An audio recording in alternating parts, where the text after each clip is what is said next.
Jesus het gesê, en hierdie evangelie van die koninkryk sal verkondig word in die hele wêreld tot 'n getuienis vir al die nasies, en dan sal die einde kom.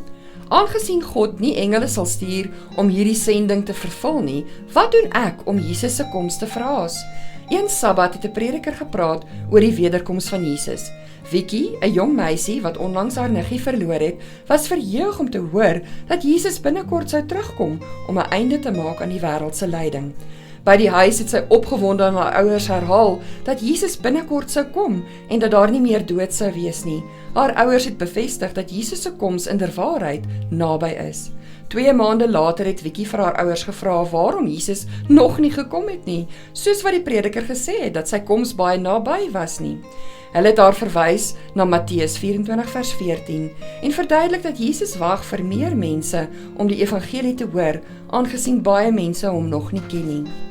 Wat kan ons doen om te help dat die evangelie oral versprei word, het Vicky gevra. Haar ouers het vir haar gesê dat ons ander van Jesus se koms kan vertel.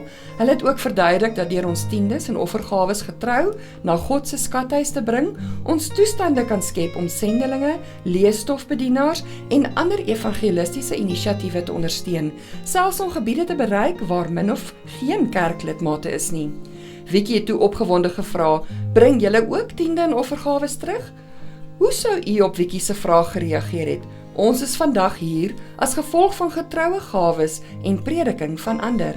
Terwyl ons tiende en offergawes terugbring, laat ons begeertes laaste stel en God eerste.